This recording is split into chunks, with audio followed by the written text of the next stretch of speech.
belakang telapak tangan kiri kita pada waktu kita menguap. 6. Sejahat-jahat pencuri itu adalah seseorang yang mencuri daripada sembahyang dia sendiri. Sahabat bertanya, bagaimana dengan dia mencuri sembahyangnya dia sendiri? Itulah dengan seseorang yang tidak melakukan rukuk dan sujud secara sempurna. Allahu Akbar, sami Allahu liman hamidah. Allahu Akbar. Boleh? Boleh Pak lagi. Allahu Akbar. Allahu liman hamidah, Allahu Akbar. Itu pencuri. Oh, terkejut dia kalau Abi, Haji, pencuri. Ada orang assalamualaikum warahmatullahi wabarakatuh. Pak Haji, pencuri hebat. Berani kata macam tu. Jadi arti daripada bertumak nina yang dengan anggota tubuh kita tepat pada posisinya sebelum kita bergerak untuk melakukan rukun yang menyusul. Jadi sami Allahu liman hamidah, diam. Ayyarji'a kullu udwin ila mahalle, kembali tiap anggota itu pada tempatnya, baru kita mengerjakan atau terus kepada rukun yang berikutnya. Allahu Akbar. Sujud posisinya dengan 7 anggota. 7 anggota pada posisinya yang walaupun hanya dalam hitungan subhanallah itu sudah memadai dengan tumak ninahnya. Jadi jangan sampai dahi kita sujudkan, tangan bergerak. Yang ini kita sujudkan, yang kanan bergaru. Begitu juga dengan kaki.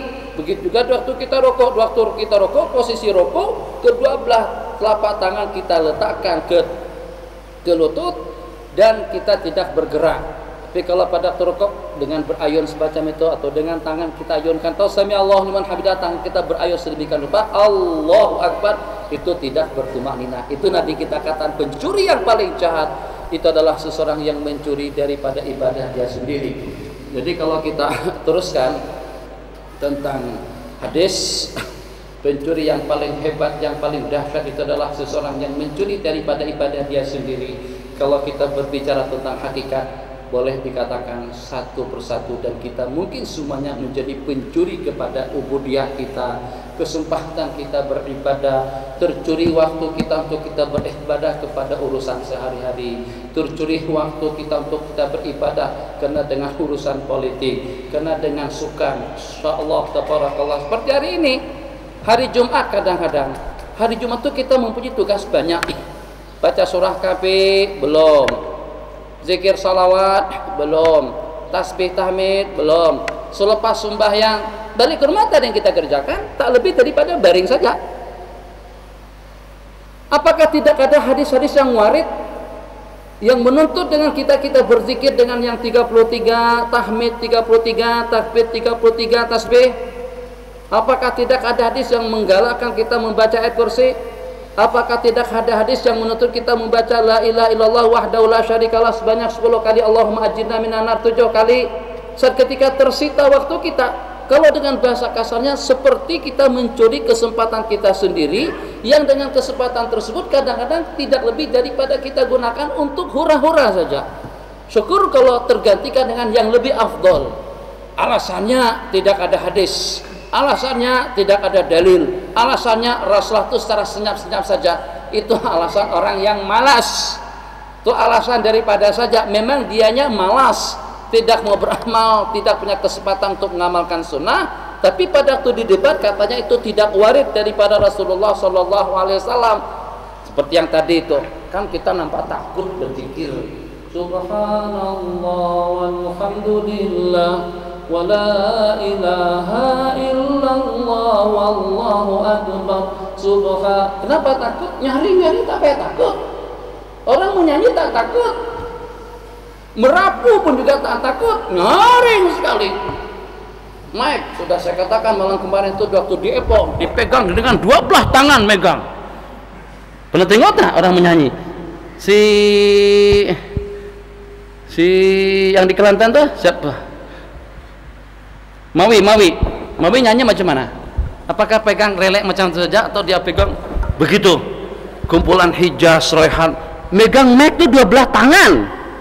Dua belah tangan, bukan sebelah tangan saja tak cukup kalau begini, dan juga tak cukup relaks santai semacam itu. Padahal kalau duduk santai pun sambil baca nyanyi, hidup ini bagai lampu dinding yang dinyalakan di duduk begini pun boleh, tapi kenapa harus tegong, motot tegong keadaannya?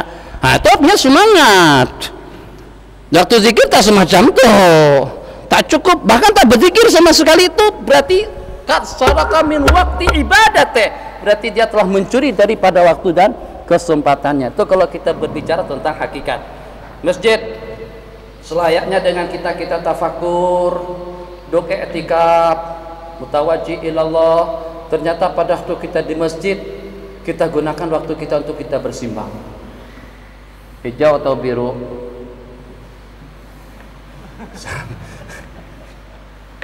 Nanti kalau keluar kita cerita tentang biru atau hijau. Ustaz, hijau atau biru? Saya putih dengan coklat. Hah? Mau macam mana? Tersita lagi waktu kita dengan urusan politik. Jadi ada tempatnya kita tidak mendukung, kita tidak ikut komplain, tidak ikut melibatkan diri dengan hal-hal yang bukan urusan dan juga yang bukan bidang kita. Coba lihat masjid, masjid ini masya Allah tabarakallah.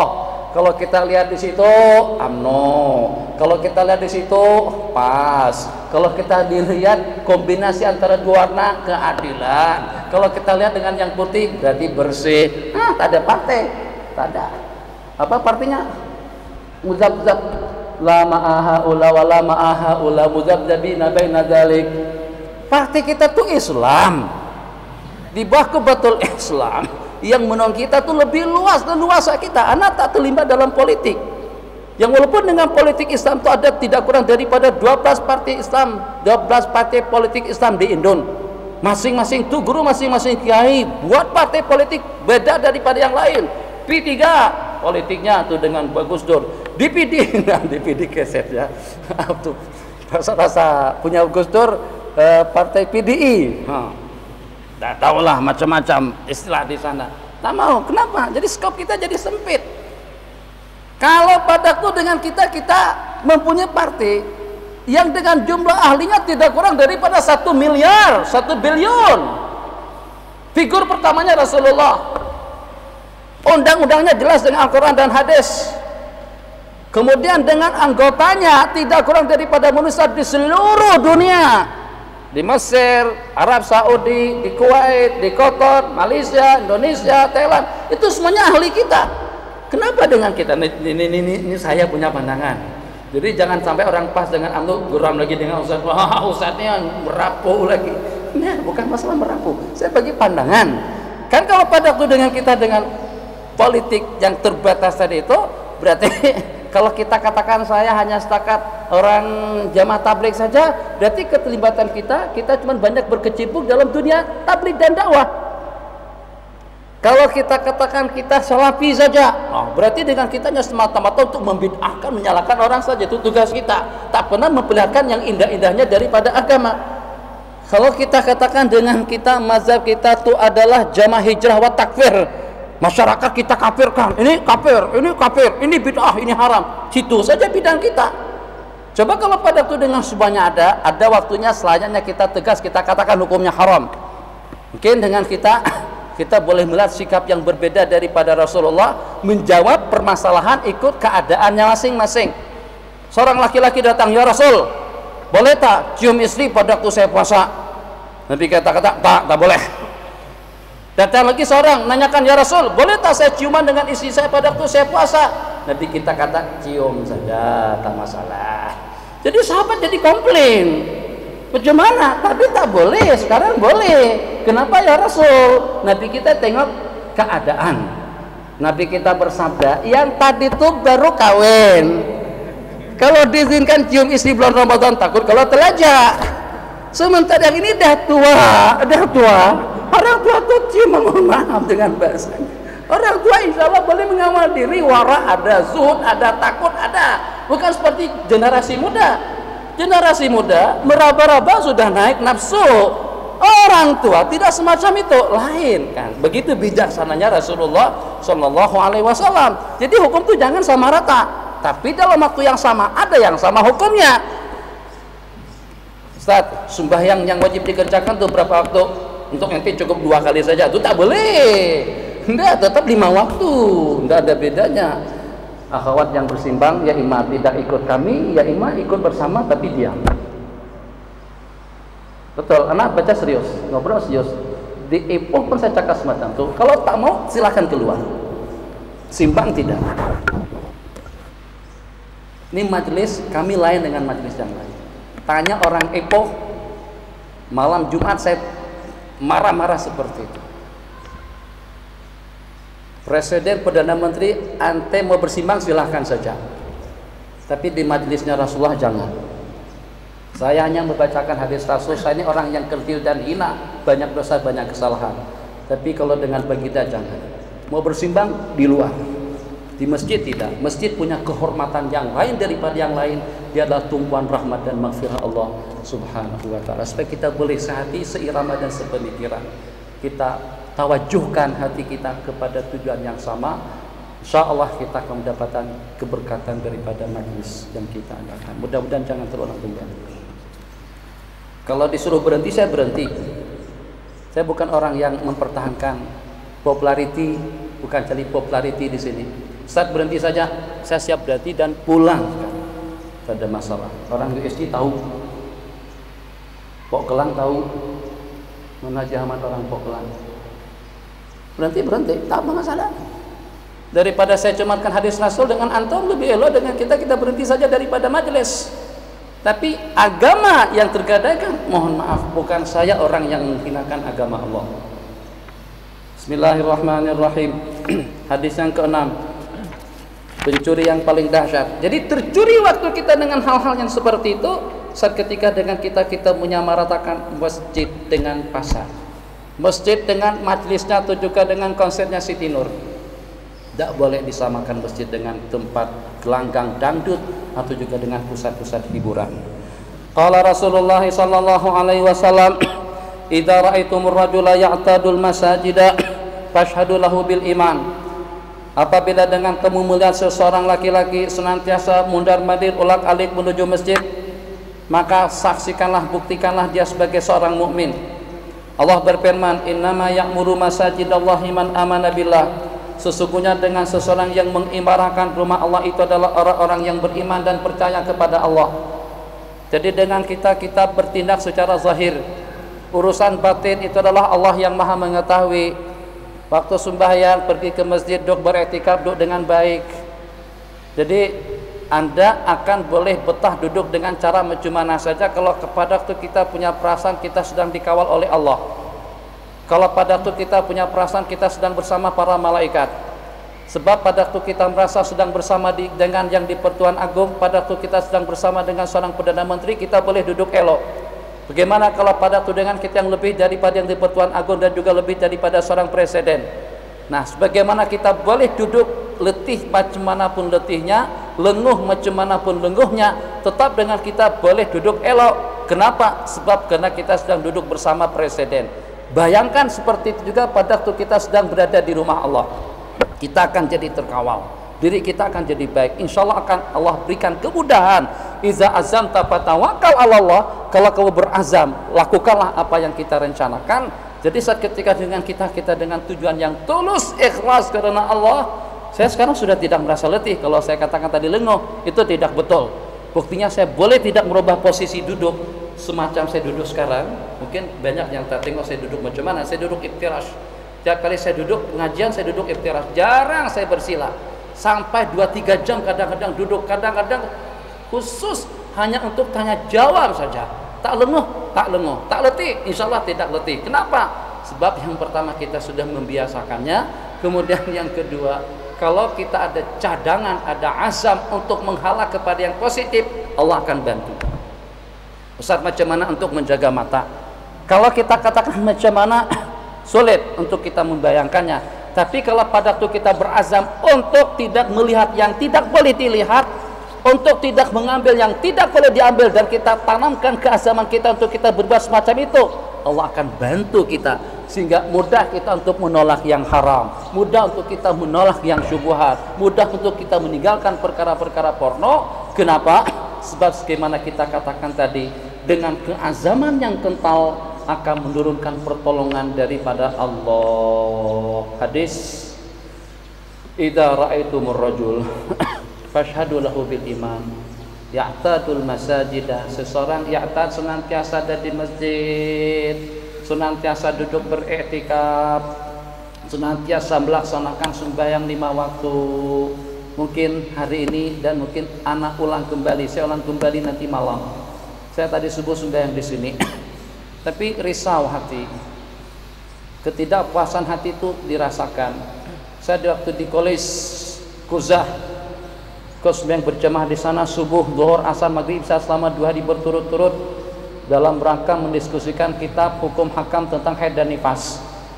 Sepanjang dari pukul 8 pagi sampai pukul 12 tengah malam baru selesai.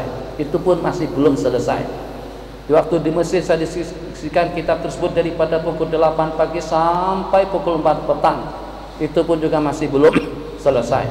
Yang saya maksudkan, Kuzah kalau dibanding dengan UAE masih jauh di atas. Sebabnya antar bangsa, universal. Kuzah saya masuk, UTM saya masuk, kemudian dengan masjid-masjid lainnya pernah masuk. Dibandingkan jamaah subuh antara yang di sana di Terengganu dengan yang di Johor dan juga dengan yang di sini masih kalah lagi jamaah. Tak cukup 1 saf malam tadi itu. Jadi anak pun tanya, takut kalau seandainya tempat tinggal kalian tuh jauh. Masalahnya Ustaz, tempat tinggal mereka jauh. Saya kata 10 km kan jauhnya. Nah, dalam jangka 5 menit boleh datang berkumpul di sini. 5 menit saja tuh tak jauh. Di antara daripada yang akan membersihkan noda dosa yang sudah berkarat di dalam hati kita, di antara daripada akan membersihkan kita daripada dosa dan kesalahan itu adalah i'malul aqdam ilal masajid, kasratul khuta, memperbanyak langkah menuju masjid. Sebanyak kaki kita melangkah, sebanyak itulah dengan dosa kesalahan yang terkikis, yang terhakis, yang terhapuskan dan yang terpadamkan. Sebanyak langkah kita menuju ke masjid, kalau kita tidak ada dosa, sebanyak itulah martabat yang luar biasa kita akan dapatkan di sisi Allah Subhanahu wa ta'ala. Supaya kita mulia, prinsip saya sekarang, yang penting saya mulia di sisi Allah. Dipandang kerdil saya tak kisah, dipandang hina saya tak kisah, dipandang bodoh saya tak kisah. Yang penting saya mulia di sisi Allah. Itu prinsip. Yang penting kita mulia, bukan cuma mulia di mata makhluk, mungkin makhluk hormat dengan kita, masya Allah, tabarakallah, biladi laki hobbi, masya Allah, tuh langsung dengan lagu kebangsaan dinyanyikan pada waktu kita disambut. Tapi kita orang yang licik, kotor, zalim, diktator, rendah dan hina di kalangan makhluk-makhluk Allah lainnya. Apa artinya? Jadi bukan hanya dengan penampilan sih boleh, setakat pakaian yang macam ini saja boleh beli di Pakandabu, boleh dibeli di pasar India. Beli 1 golongan kain, lilitkan ke kepala jadi sorban yang paling besar. Beli 1 jubah dari Pataling ya, markas dakwah tuh Pataling, pakai jubah putih. Orang tuan guru pakai 2 lapis, kita pakai 10 lapis, lebih hebat lagi. Nah, kalau hanya setakat dengan pakaian saja, gampang kalau untuk pakaian. Siapa tuh guru-guru yang top, yang hebat, yang paling mantap di sini? Apakah kira-kira yang cukup menggiurkan kita tuh sorbannya? Kita boleh buat sorban besar. Dia bukan dengan sorban, dia bukan dengan pakaian. Yang walaupun juga dengan pakaian itu menunjukkan atas kebeningan, ketenangan, kekhusyuan, ketawaduan diri seseorang. Tapi yang tetap menentukan itu adalah hati. Jadi macam mana kita punya prinsip, yang penting aku ini menjadi unsur yang positif, menjadi unsur yang akan senantiasa menerjemahkan Islam dalam hidup.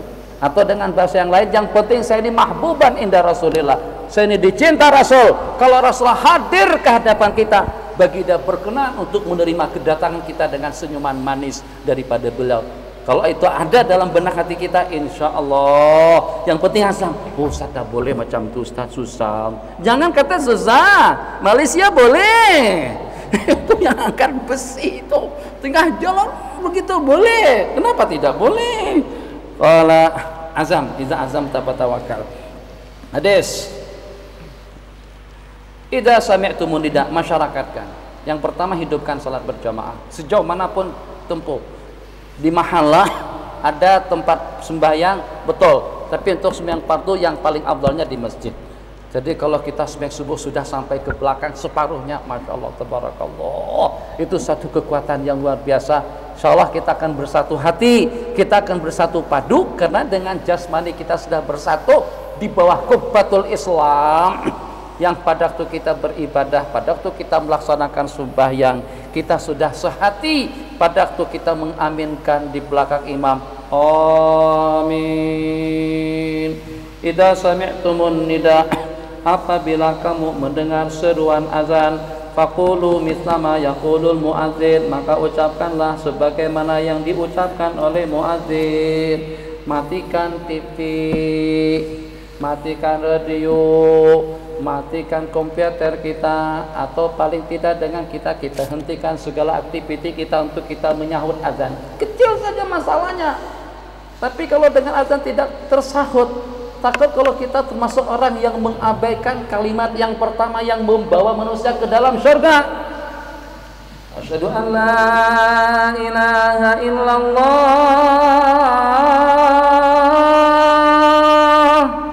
Kalimat itu yang sanggup untuk menggugah hati dan perasaan, dan yang sanggup untuk menghancurkan kekuatan timur dan barat, utara dan selatan dalam hitungan waktu tidak lebih daripada 25 tahun.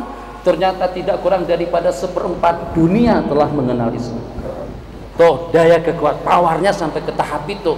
Jangan sampai kita menjadi unsur hadam, unsur yang meruntuh kalimatul la ilaha illallah Muhammadur Rasulullah. Jadi kalau pada waktu kita masih belum sanggup untuk menerjemahkannya dalam hidup, kalau pada waktu dengan kita tidak sanggup untuk membisniskannya, memolitikannya, membudayakannya, memasyarakatkannya, yang paling tidak jangan sampai kita menjadi unsur yang meruntuhkan isi dan kandungan daripada dua kalimat itu. Jangan sampai dengan kita dengan kecuean kita, bahasa sana, ketidakperhatian kita, tidak ambil berat dengan kata-kata tersebut. Muadzin yang menyuruh kita tidak lebih daripada menyuarakan seruan Allah agar dengan kita datang ke masjid untuk bersama melaksanakan sembahyang berjamaah sebagai tanda setia kita. Inilah aku ya Rasulullah, inilah aku ya Allah, yang senantiasa mentalbiyah, yang senantiasa memperkenankan dengan seruanmu. Maka dengan seruan azan yang dikumandangkan tadi itu, tiap berkata kita sahur, Allahu Akbar, Allahu Akbar, Allahu Akbar, Allahu Akbar, asyhadu an la ilaha illallah, asyhadu an la ilaha illallah, hayya 'alas shalah, la haula wala quwwata illa billah. Jadi Masya Allah, tabarakallah, sahutan antara muadzin dengan kita. Ayo segera untuk mendapatkan kebahagiaan dunia dan akhirat. Tidak ada daya upaya, tidak ada kekuatan untuk melaksanakan perintahmu, dan tidak ada kemampuan untuk menolak kemaksiatan kecuali dengan pertolonganmu ya Allah. Akhirnya kita pasrah dengan keagungan dan kebesaran Allah pada waktu itu. Salatu khairum minan naum, kata muadzin. Jadi kita katakan shadaqta wa barirta, betul apa yang telah kau katakan. Jadi kita mengiktiraf, membuat satu pengakuan. Seketika dengan azan tersahut, insya Allah segala-galanya akan dimudahkan Allah. Assalamualaikum warahmatullahi wabarakatuh. Diminta kawan-kawan untuk berapat, maju ke depan. Secepat itu dengan kita berapat. Saya selalu memperumpamakan dengan pramugari. Sampai itu guru pun begitu taat dan setia dengan pramugari. Kita sekejap lagi akan mendarat di Bandar Samsudin Nur atau di Bandar Internasional KLIA. Diminta untuk membetulkan, untuk mengenakan tali kereta dan juga membetulkan meja dan ditempatkan pada tempatnya. Gruk. Meja gruk ditutup. Asal tali kereta. Padahal kita tak nampak yang bercakap itu di mana orangnya. Kan aneh. Ada tahu pramugari pakainya seksi, mungkin banyak yang tak sembahyang, mungkin juga banyak yang jadi wali-wali Allah. Cuman lebih kurang kita pandang secara zahir saja. Mau taat dengan pramugari, macam mana kita tidak mau taat dengan panduan daripada hukum hakam Allah? Durhaka betul tak kita dengan hukum? Oke, ulama, kenapa tidak taat dengan ulama? Sementara kita mau taat dengan pramugari. Jadi kalau pada waktu goncangan, sebab karena kita takut dengan mati, sebab kita ingin jaga keselamatan kita. Macam mana kita boleh dengan prinsip dan pandangan hidup yang semacam itu, pengen selamat dan ingin menjaga kestabilan dalam hidup? Apakah kita tidak memikirkan keselamatan kita di akhirat? Apakah kita tidak memikirkan keselamatan kita nanti di hadapan Allah? Apakah kita tidak memikirkan keselamatan kita waktu kita menyeberang? Kemarin itu saya sebut perumpamaan sederhana sekali. Kalau pada waktu dengan perempuan yang seksi tidak pernah pakai kudung, tidak pernah pakai kerudung, mungkin kakinya elok senantiasa ke masjid, tangannya tertutup, senantiasa sedekah, membantu, masya Allah orangnya murahan sekali, mulutnya zikir, tasbih tahmid senantiasa meluncur daripada mulutnya, hatinya elok, bersih dan bening, akidahnya mantap, keyakinannya kuat, tapi kepala tidak pernah ditutup, katanya yang penting hati. Itu nanti pada waktu akan menyeberang Shiratal Mustaqim, kedua belah kaki sudah boleh dilangkahkan, tangan boleh stabil tapi tersangkut dengan kepala, tak boleh berjalan. Kenapa? Kepala masih ada maksiat, masih ada kemungkaran di sini. Ada juga yang boleh dengan kaki tersangkut dengan tangan, sebab lengan masih kelihatan dengan laki-laki. Ada juga yang tersangkut dari sininya, ada juga yang tersangkut daripada kakinya. Kenapa? Sebab bajunya masih robek lagi, masih belah di belakang seperti pakaian pramugari. Begitulah lebih kurangnya. Jadi macam mana supaya boleh menyeberang Shiratal Mustaqim? Harus selamat daripada ujung rambut sampai ke ujung koko. Dan itulah rahasia firman Allah yang berbunyi, yauma la yanfa'u malun wala banun illa man atallaha biqalbin salim. Hati salim, selamat, sehat, insyaallah semuanya akan jadi seperti itu. Qala Rasulullah sallallahu alaihi wasallam. Jadi azan masyarakat kan yang kecil-kecil dulu, kita tak payah Allah, jangan terlalu menghayal negara Islam, khilafah Islam, ikut partai Hizbut Tahrir. Katanya harus ada khalifah. Ya, khalifah, untuk jadi khalifah, untuk jadi khalifah di rumah pun masih belum boleh lagi. Untuk jadi khalifah di asrama masih belum boleh lagi. Jadi khalifah orangnya tidur subuh tak tahu salat jamaah. Khalifah macam mana? Kan memalukan saja. Itu mencemarkan Islam. Insyaallah ini perlu khilafah. Insyaallah khilafah yang macam mana ya? Khilafah untuk mengatur diri saja tidak sanggup. Sembahyang 5 waktu masih banyak yang ketinggalan jamaahnya. Itu baru azan masih belum tersahut, muazin masih belum disahut, amin masih belum diaminkan. Qala Rasulullah sallallahu alaihi wasallam, "Idza shalla ahadukum," dari hari ini banyak tembok situ panjang. Kalau hanya setakat tuh satu saf saja masih banyak temboknya. Tuh samping menyamping, sini, kanan kiri, muka belakang banyak sutra. Apabila salah seorang kamu melaksanakan sembahyang, hendaklah sembahyang ila syai'in, hendaklah sembahyang menghadap sesuatu yang melindunginya daripada orang ramai. Fa arada ahadun, apabila dengan seseorang sembahyang kepada sesuatu yang melindunginya, kemudian terdapat seseorang yang akan melintas dari hadapannya, fal yadfa'hu, hendaklah dia menolaknya. Fa in aba, kalau tidak mau, fal yuqatilhu, hendaklah dia memeranginya. Fa innama huwa syaitan. Jadi disekat, maksudnya yadfa'hu, disekat. Ada orang kan sini salah dipraktikkan kan, kawan-kawan kita dari Arab, kita Melayu tak buat, kita orang Melayu terlampau baik, orang injak kita pun kita relek saja, terima kasih jazakumullahu khair. Orang Melayu tak ambil berat benda-benda semacam itu. Yang ambil berat itu Mesir. Kalau ada Mesir di sini dia penati, Arab penati. Kalau ada orang melintas di hadapan dia, dia hawang macam itu, padahal yang melintas jauh di hadapan. Kenapa sekat orangnya di jauh situ? Dia bukan melintas di hadapan kita. Nah, jadi maksud hadis satu, apabila kamu sembahyang menghadap sesuatu, ila syai'in, sesuatu itu kalau yang direbutkan oleh para sahabat tembok, jidar. Kalau tak ada sawari, awamid, tiang-tiang masjid, itu jadi rebutan. Jadi kita juga rebutkan. Maksud rebutan, jangan sampai kita sembahyang di tengah-tengah musalla, di tengah-tengah masjid. Kalau tak ada pun sejadah kah kita letakkan, kursi kah, meja kah, apa saja. Yang penting ada sesuatu penghalang di hadapan kita. Satu. Kalau tak boleh juga, tembok tak ada, sudah banyak yang ditembok, tiang tak ada, sudah banyak yang ditiang, sejadah tidak ada juga, mungkin dengan tasbih kukah tadi itu, itu kukah berperanan positif. Jadi tasbih kukah letakkan di hadapan, macam tuh. Berarti ini penghalat kita. Mana semua kita tuh terhormat, ada batas-batasnya. Masya Allah, tabarakallah. Yang dengan kita memagari sembahyang kita dengan kayu kukah, ataupun juga dengan tongkat, ataupun juga dengan handset, ataupun juga dengan yang seumpamanya. Sampai Nabi kita pernah menanggalkan sorban atau dengan burda hanya untuk dijadikan sebagai sutra di hadapan. Kemudian ada dengan seseorang ingin melintas daripada hadapannya, hendaklah dia menolaknya, tolak secara